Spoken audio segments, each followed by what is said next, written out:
We continue our study of the book of Exodus, and we are in Exodus 32, and we have just begun the incident of the golden calf. Now, let's set the scene. Let's set the stage for this.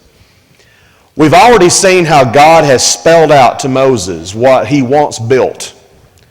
He wants his tabernacle constructed. He wants the furniture constructed. He gave him specific instructions about how to do it. He commissioned Bezalel to do this. And by the way, Stan gave me a very insightful article about Bezalel that was written back in the mid-1960s and brought out some thoughts that I had never considered before.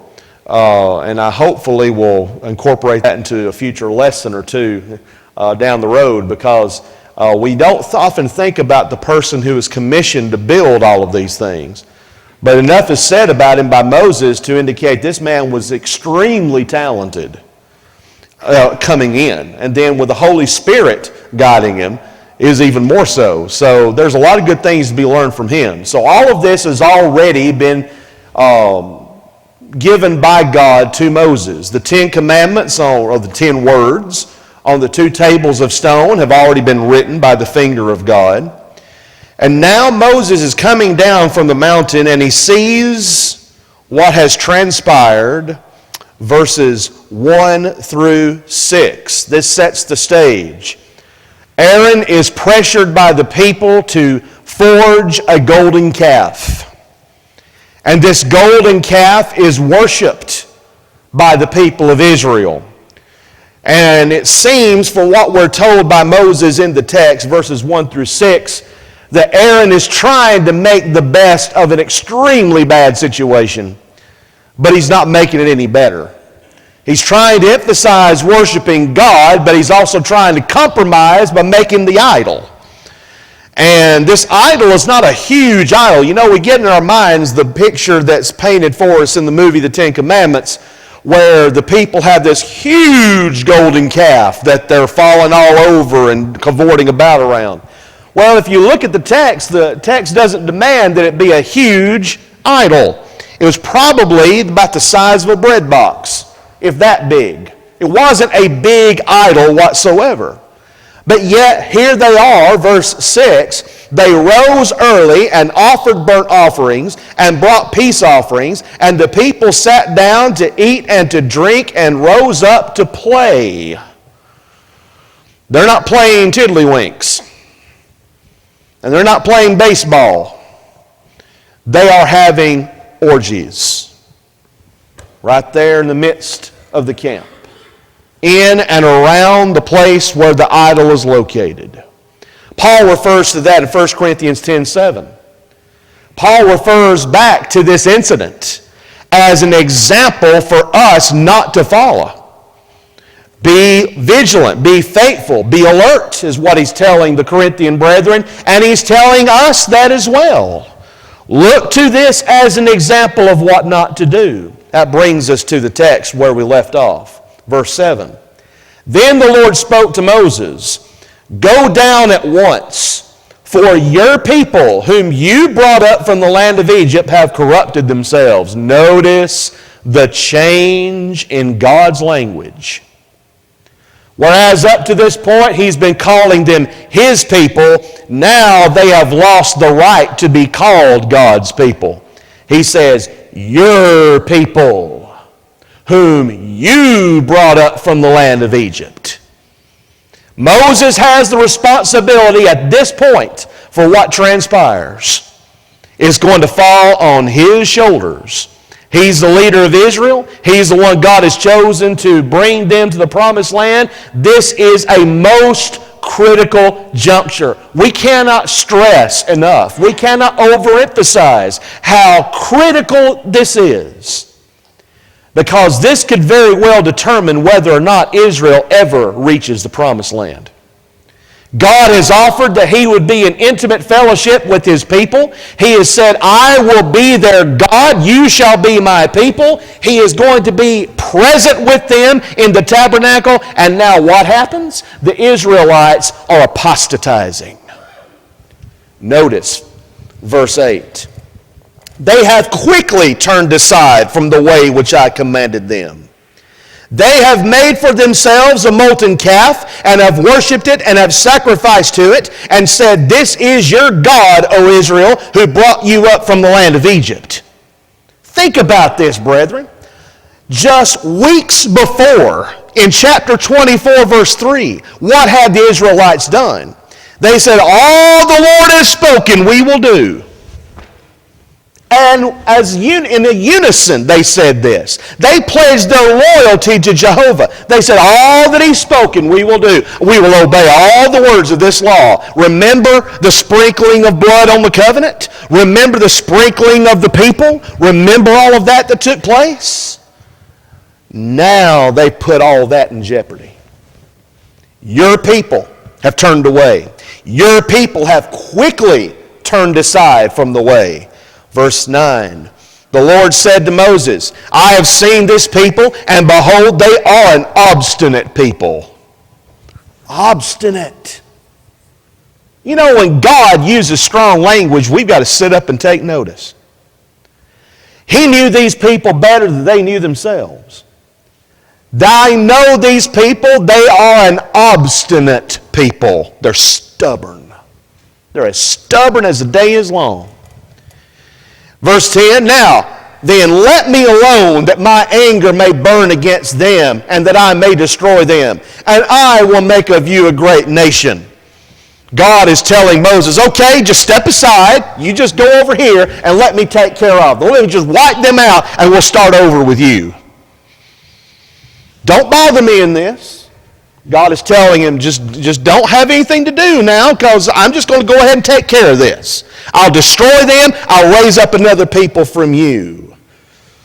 And watch what Moses does.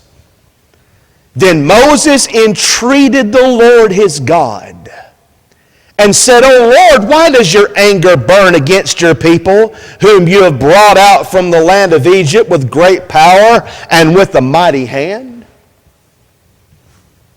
You think now about how far Moses has come. Think in those terms as we go through this. The greatness of Moses is seen that because of love for his people and because of the dedication he has to the Lord's announced purposes that has already been made public to the Israelites and to him, Moses refused such an honor, that is what God says, to raise up people from him, and he chose instead to intercede for Israel. He chose to be the mediator, the go-between, the diplomat, the ambassador. It appears that the divine threat was designed to test Moses. He's going to test him. And he's going to test him in such a way that the experience of meeting the test would make him to identify both with God and with his people. And so, dealing with this crisis, as we're going to see, he will further mature as the leader of Israel. Think about all of that as this develops. Why should the Egyptians speak, verse 12, saying, with evil intent he brought them out to kill them in the mountains and to destroy them from the face of the earth? Turn from your burning anger and change your mind about doing harm to your people.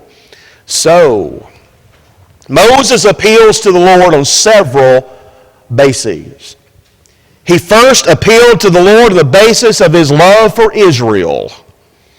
Before the Sinai covenant, Israel had been designated as the Lord's people, and it was the Lord himself who freed Israel. He did it. He loved Israel that much. The second basis is here in verse 12. The Egyptians, whom the Lord had forced to recognize the greatness of his name, would by the destruction of Israel be given opportunity to dishonor God. So what does he do? He appeals on the basis of the honor of the name of the Lord. So that's two bases that he uses so far. Verse 13, here's another one. Moses appeals on the basis of the Lord's promise to the patriarchs. He says, remember Abraham, Isaac, and Israel, your servants to whom you swore by yourself, and said to them, I will multiply your descendants as the stars of the heavens, and all this land of which I have spoken, I will give it to your descendants, and they shall inherit it forever. So that's the final basis. Three things he appeals to in appealing to God for Israel. Now watch this, verse 14. So the Lord changed his mind about the harm which he said he would do to his people. The Lord changed his mind. Think about this. God altered not his ultimate purpose. He altered his particular course of action on the basis of Moses' intercession. The Lord determined that he would not wipe out Israel. Yes, sir. Yeah, if you look at it, that's right. He didn't alter what he had ultimately said he was going to do. He was going to bring them to the promised land. But, yes. And he still did it. He consumed them with them 40 years. That's right. He just didn't do it right then. Exactly. He didn't do it immediately, but as it was going to be the case, he's going to do it over a period of time. So in essence, he did raise up people, not just from Moses himself, but from the generation that would come after. So that's a very good point to make. He didn't do it immediately at that moment because that would be a disaster for the people of Israel, for God's name. And by the way, where they are on the southern tip of the Sinai Peninsula, Egypt has no idea where Israel is. It's going to be that Pharaoh's going to start looking for him after a period of time and he can't find him because they're not where he thought they would be. So if they heard that some kind of catastrophe like this was going to take place, then they could take advantage of that. And Moses knew that. So God changed his mind.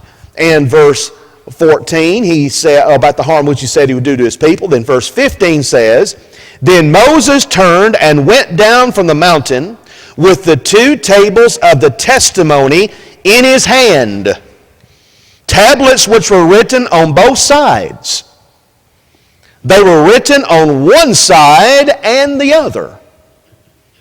Now that changes your perspective on the tables of stone, doesn't it? Number one, Moses had it in his hand. There wasn't these big plaques that he was lumbering to take down off the mountain. They were in his hand. Probably the size of a regular size book. If not a little bit bigger, maybe a big iPad size. He was able to hold it easily and it was portable, in other words. So he held these two tables of stone, and they were written on both sides. Not just on one side, it was written on front and back. All that God had wanted to write. Notice further, the tablets were God's work, and the writing was God's writing engraved on the tablets. God wrote on those tables of stone. Now later on we're going to see that God tells Moses to write. So the question is, on those replacement tables of stone, did Moses actually do the writing under God's direction? There's a sort of ambiguity in the Hebrew text from what I understand, but it was ultimately God's work. God is the one responsible for it, whether he himself wrote on the tablets or whether he directed Moses to write what he wanted on those tablets. Still, we have this, that these tablets that he's holding at this moment were God's work and God's writing. Verse 17. Now when Joshua heard the sound of the people as they shouted, he said to Moses, there is a sound of war in the camp. So get this picture. Moses is coming down from the mountain. Joshua has been waiting for him all this time up a ways on that mountain. He's been hearing this noise. He can't see what's going on down there. He just assumes there's a battle going on. But watch this. But he said, it is not the sound of the cry of triumph, nor is it the sound of the cry of defeat, but the sound of singing I hear. That tells me a couple of things. That tells me, number one, that Moses was a talented musician. He could tell the difference between clamor and music, vocal music, that is. That also tells me possibly that Joshua wasn't that gifted of a singer. There are some people that can't distinguish. Ulysses S. Grant, it is said, hated music, hated to hear band music because he did not have an ear for it. Joshua was possibly that way, or possibly he just couldn't hear as well as Moses. For whatever reason, he thought it was war. Moses says, no, it's singing. It is singing. It's not battle. Verse 19 then says, it came about as soon as Moses came near the camp that he saw the calf and the dancing, and Moses' anger burned. And he threw the tablets from his hands and shattered them at the foot of the mountain. I like the way the New American Standard Bible renders that. It's not that he broke those tablets. That brings to mind a crack or maybe a 2 or 3 pieces. Oh no, the Hebrew text is specific. They shattered. He threw those tablets so hard that they shattered into a lot of small pieces. So he's that angry. He's that angry at the people. He took the calf which they had made and burned it with fire, and ground it to powder, and scattered it over the surface of the water, and made the sons of Israel drink it. Whoa. No longer is Moses the intercessor at this moment. He is now the decisive, energetic leader. He's now taking action on the behalf of God. He takes that calf, he burns it, grinds it to powder, scatters it in the water, mixes it with the water, and forces those people who are involved in this apostasy to drink it. We're going to see how many of them were involved in just a little bit. Then Moses said to Aaron, "What did this people do to you, that you have brought such great sin upon them?" Aaron said, "Do not let the anger of my Lord burn." Brothers can tell when they're mad at each other. Aaron could tell that Moses was hot. "You know the people yourself, that they are prone to evil. For they said to me, 'Make a God for us who will go before us.' This Moses, the man who brought us up from the land of Egypt, we do not know what has become of him. I said to them, 'Whoever has any gold, let them tear it off.' So they gave it to me, and I threw it into the fire, and out came this calf." I always laugh when I read that. It's a sad statement about Aaron at this moment, but it's so outrageous, it's hilarious. "I just took all that gold, threw it in the fire, and behold, lo and behold, out jumped that calf." It didn't happen that way, Aaron. You made that calf. You fashioned it. Deuteronomy 9:20 tells us that the Lord was angry enough at this moment to destroy even Aaron. He was that angry at him. But Moses interceded for the people. That's what kept Aaron from being destroyed.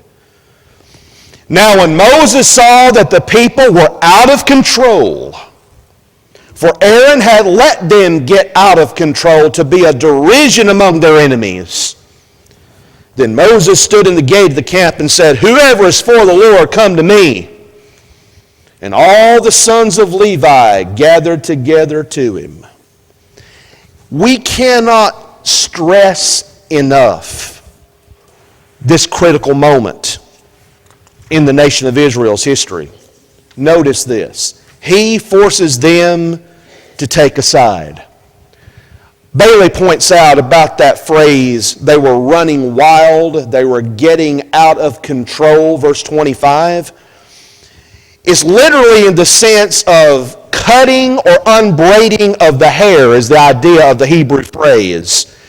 Unbraiding, slipping through the fingers, running wild. And he points this out. There may even be a pun on the word Pharaoh because of the word that's used is so similar to the word Pharaoh in the Hebrew. Aaron had Pharaoh'd the people. He had done something to them that Pharaohs had done. He made them become a laughingstock. That's interesting. That's very interesting. A laughing stock, gloating by one's enemies. The reader is left to ponder in such a world of sexual license in the ancient Near East that Israel's disobedience could be an occasion for the gloating of their enemies.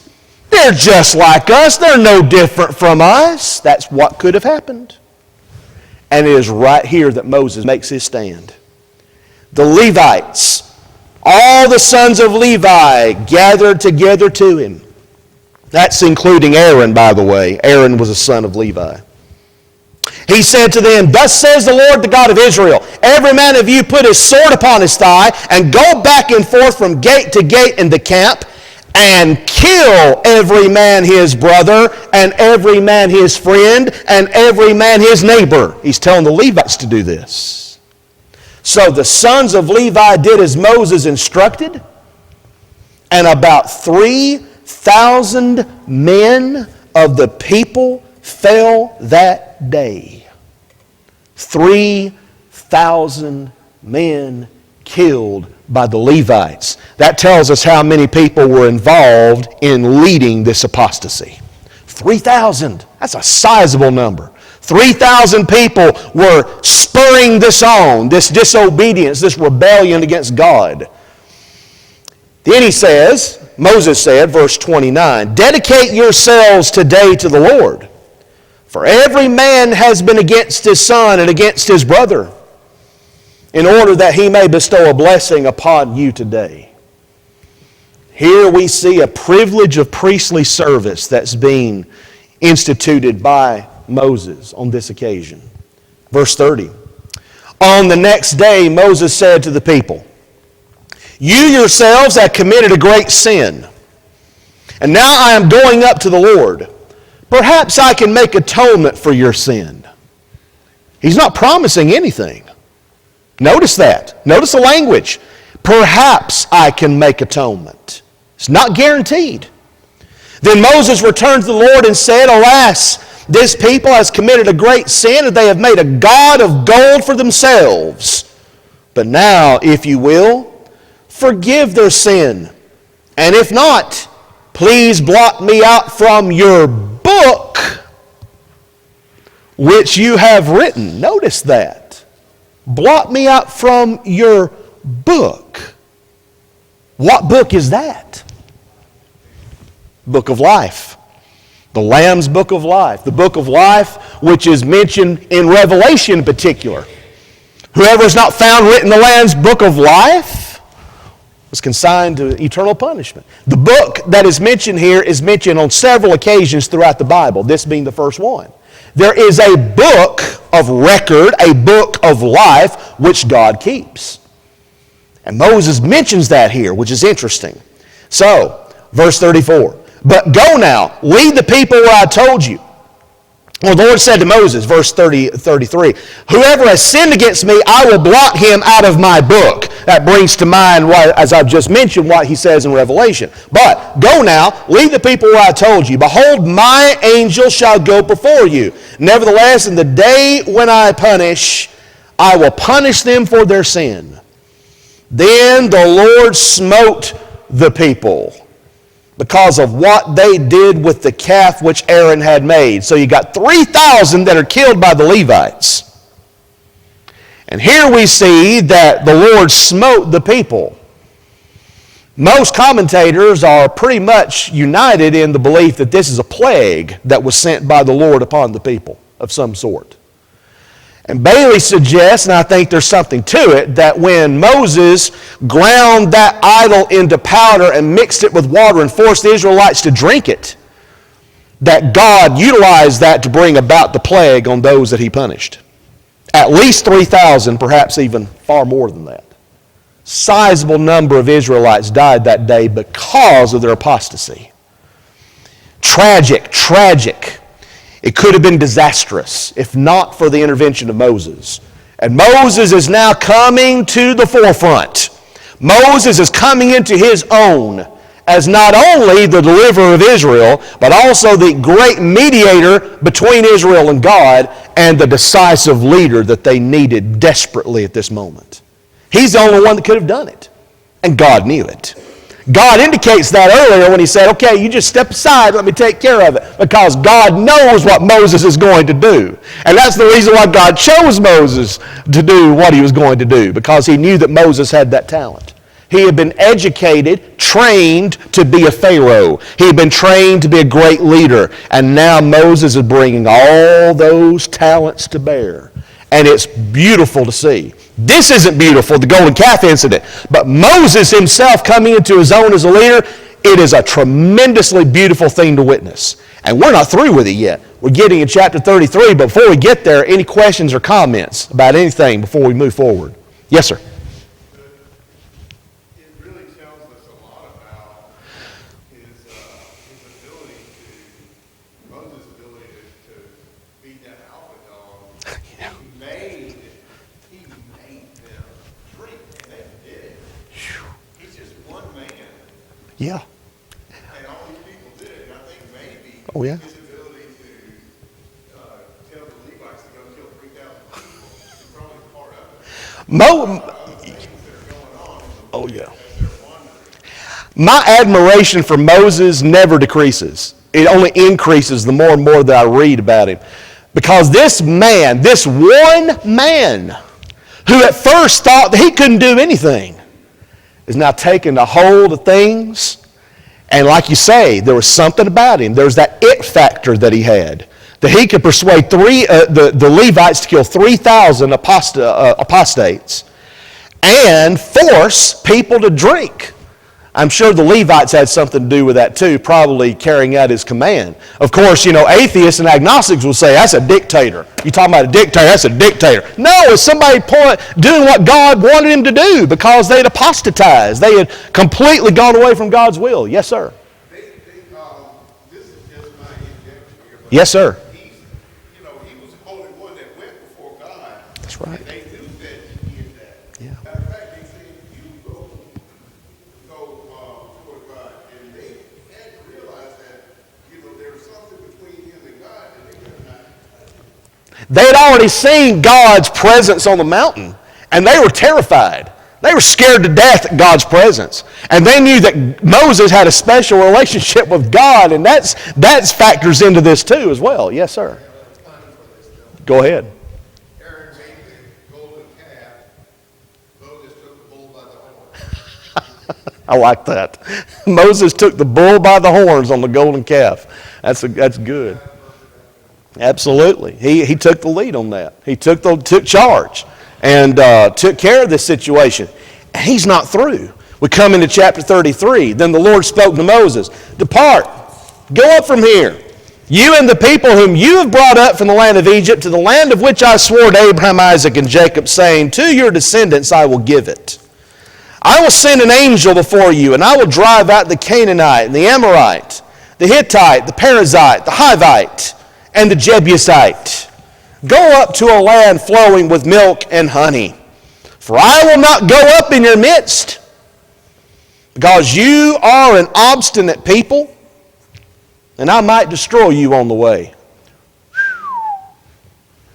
Did you realize that after that incident initially was over, that God was still so angry with Israel that he said, y'all just go up by yourself? I'm not going among because I just might go ahead and wipe you out anyway. Man, we don't want God to be that angry with us. He was that angry with Israel, rightly so, because they were going to thwart God's promises. And it wasn't a given that this wouldn't happen again. Notice, when the people heard this sad word, they went into mourning, and none of them put on his ornaments. They're in penitence. They're repentant. For the Lord had said to Moses, say to the sons of Israel, you are an obstinate people. Should I go up in your midst for one moment, I would destroy you. Now therefore put off your ornaments from you, that I may know what I shall do with you. So the sons of Israel stripped themselves their ornaments from Mount Horeb on. God had told Moses to tell them this. Don't put on your finery. Don't put on your jewelry. Don't put on all of the elaborate clothing. Don't do that. Because I may very well wipe you out still. He's that angry with them. When the people, verse 7, now Moses used to take the tent and pitch it outside the camp, a good distance from the camp, and he called it the tent of meeting. And everyone who sought the Lord would go out to the tent of meeting, which was outside the camp. Now some have confused the tent of meeting with the tabernacle. This is not the tabernacle. This is separate. What Moses is describing is what Moses' practice was during this period. This is the regular practice from Mount Horeb on, a tent of meeting. God had displayed his presence openly before the Israelites on Mount Sinai in all of its drama and in all of its terror and all of its awe-inspiring spectacle. Now, because of Israel's sin, God's not going to do that for a time. He's not going to display himself openly. He's only going to meet with Moses. He's only going to meet with him. And it came about, verse 8, whenever Moses went out to the tent, that all the people would arise and stand, each at the entrance of his tent, and gaze after Moses until he entered the tent. So get this picture. Moses gets up to go to the tent of meeting. Everybody comes out to the opening of their tents and watch Moses as he's going out there to that tent to meet the Lord.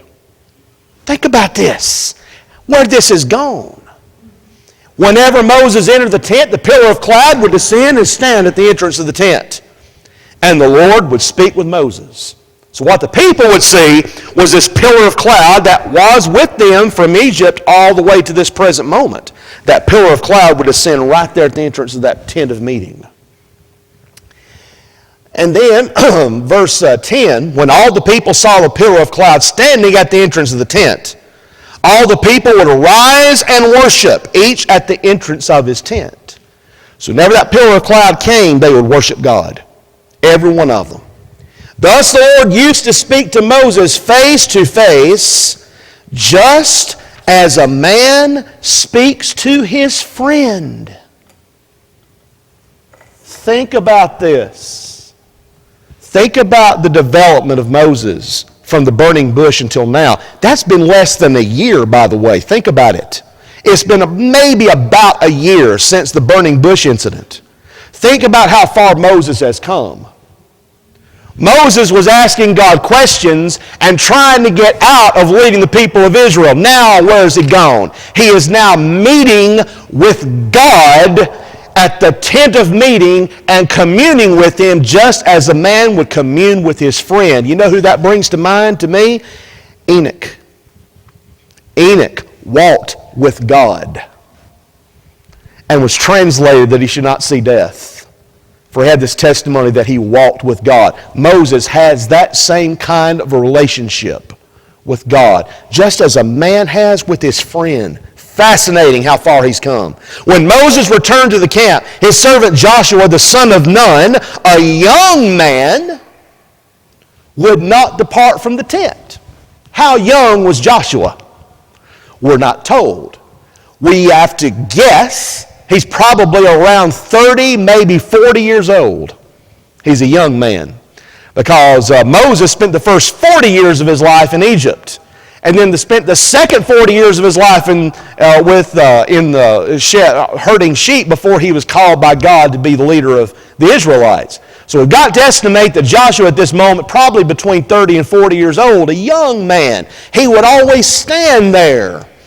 He would not depart from the tent. He's a trusted advisor, or trusted assistant, that is, to Moses. What's interesting is now what we're going to see, Moses' intercession once again for the people of Israel. And it's a fascinating thing to witness. Bailey has some good things to say about this, about moving from the golden calf incident to this, about the change that is seen. Not only the positive change for Moses, but also the negative change right at this moment for Israel. is some parallels that you can draw from between this and earlier things that Moses has mentioned in the book of Genesis especially. Now watch this, beginning at verse 12. Then Moses said to the Lord, "See, you say to me, bring up this people, but you yourself have not let me know whom you will send with me. Moreover, you have said, I have known you by name, and you have also found favor in my sight. Now, therefore, I pray you, if I have found favor in your sight, let me know your ways that I may know you, so that I may find favor in your sight. Consider, too, that this nation is your people." Moses is negotiating with God. Says, you said you know us. How? Give us some kind of indication. Verse 14, and he said, my presence shall go with you, and I will give you rest. Then he said to him, this is Moses talking, if your presence does not go with us, do not lead us up from here. Remember what God had said? God had told the people, you go and take the land. I can't be with you because I may very well destroy you. But now Moses is saying, you've got to be with us. You've got to be with us in some way. Moses is seeking a guarantee from the Lord that he would be with them.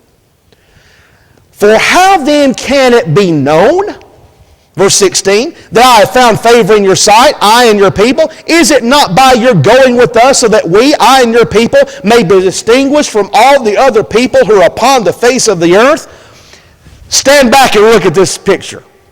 Moses is one-on-one negotiating with the God of heaven and earth. Moses had been trained to be a Pharaoh, to be the ruler of all lands, to be the great leader of all.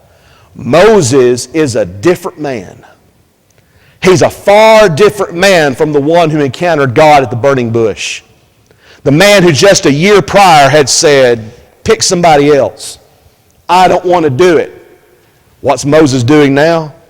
He's bargaining with God. He has that much confidence. Yes, sir.